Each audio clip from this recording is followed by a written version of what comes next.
All right, how's everybody doing? Talk a little bit about Tyler's game. You know what? She has been working on shooting the ball in practice, has been staying extra, and it's starting to pay off for her. You know, that's one of the hardest things for a lot of these players to understand, that, you know, you spend one day extra shooting, you're probably not going to see the results. You know, it's got to be weeks. It's got to be a routine. And she's been getting in the gym and really working on her game.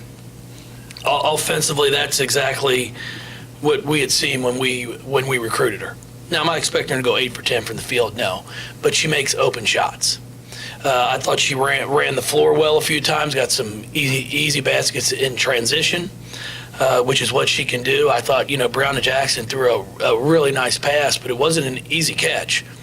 You know, she caught and finished. And then she rebounded the ball with two hands, which has been our biggest challenge for all of our freshmen, is they all try to rebound it and tip it to themselves, and it just doesn't work like that in college. In high school, when you're 5 inches taller than the next kid, you can just tip it to yourself. So they're finally starting to rebound the ball with two hands. So I think that makes a difference. Now, still got to get her to cut down her turnovers. That's one area that we're working on with her game. But, you know, was really happy for her.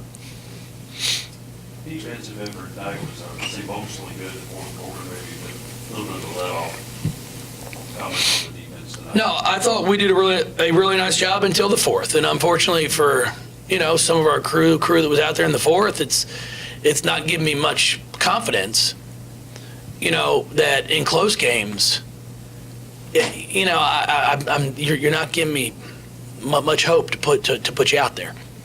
And that's one thing that I try to be as honest as I can with them. Like, when you get your opportunity, this is your chance to prove to me that, hey, I should be playing more instead of less. So now, you know, you look through our schedule, Paul, and I'm not sure there's anybody that you see on that schedule where we're going to be up 30 at half. So, I mean, I'm expecting games to be going down to the wire, tight, and they're going to now only have practice to show me. You know, unfortunately, we aren't practicing for 3 or 4 hours a day right now.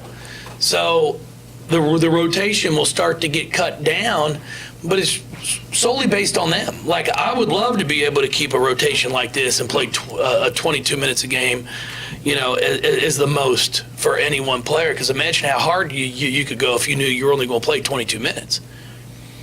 But we just did not look very good defensively in that fourth period. What do you think this 4-game stretch in 8 days, what kind of things, kind of positives are you seeing from your team from that?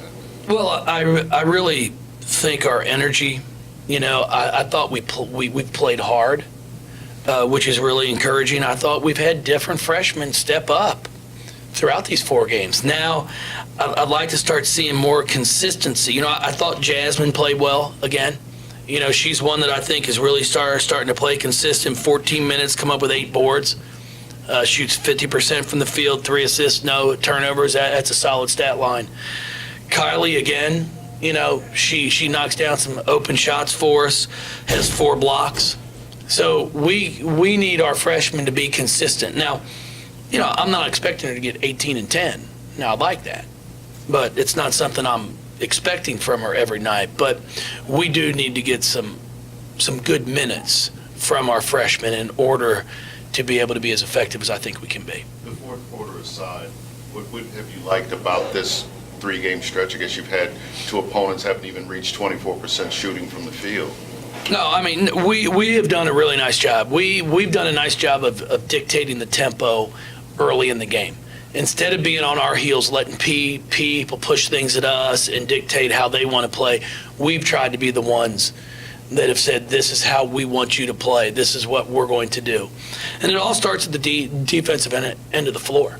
You know, starting that second half, I was really impressed with Asia Durr on defense, because I could hear her talking from my end of the floor. And when you start to do that, it makes it easier for everybody else out there. So hopefully that's something that will continue for us.